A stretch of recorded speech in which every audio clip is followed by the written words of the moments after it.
The central business district of Johannesburg experienced widespread urban decay with the flight of many businesses to the leafy suburban shopping malls like Sandton City in the 1980s and the 1990s.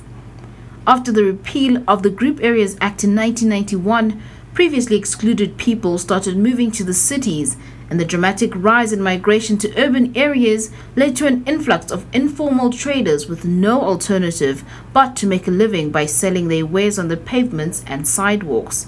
This led to overcrowding and placed an unmanageable burden on city infrastructure, accelerating urban decay and driving away investors. Operation Clean Sweep is an attempt, says the city, to clean up and improve the lives of those who work and live in the city. Clean Sweep is a comprehensive program that came about as a result of the mayor calling for a sustainable solution for the inner city, the CBD. What it seeks to achieve is to get the inner city to a point where it's safe, where it's clean, where it functions well, where it's sustainable, resilient, and livable. We had calls and complaints to say, what are you doing with the inner city? The inner city is on a slippery slope. Operation Clean Sweep has led to the eviction of the city's informal traders, leaving thousands of breadwinners and their dependents without an income. In October, Johannesburg Metro Police swooped down on street vendors, seizing their goods and chasing them off the street. The police did not discriminate between legal and illegal vendors. Most of those affected say they don't know what to do.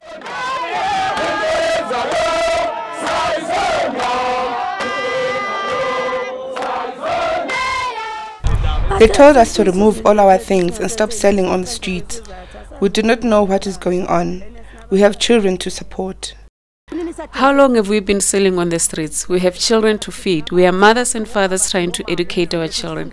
How are we supposed to pay our rent? What will we do about the children's fees? Aline Mugisho, Public Relations Officer for the African Diaspora Forum, says the operation is an affront to the poorest of the poor who were not given any time to make other plans.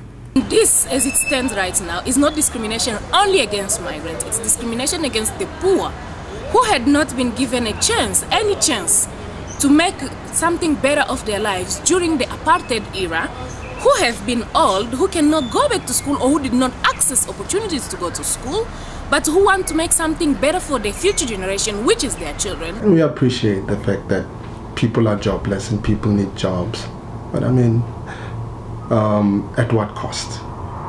To who? You know?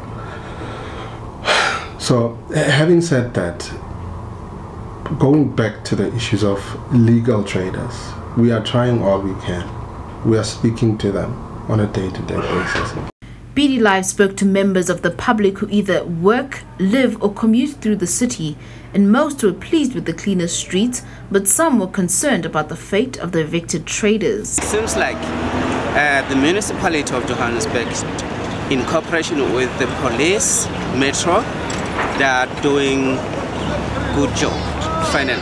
Now it looks cleaner. It's cleaner, but I think you should make a plan about those people who were here, who were selling. Sydney Place, an organist at St. Mary's Anglican Cathedral in the CBD, one of the oldest buildings in Gauteng, says a cleaner, safer city will bring tourists back to the CBD and ultimately generate money for Johannesburg. The smell of people urinating against the walls and the doors has stopped, so that is a huge aroma benefit, if you like.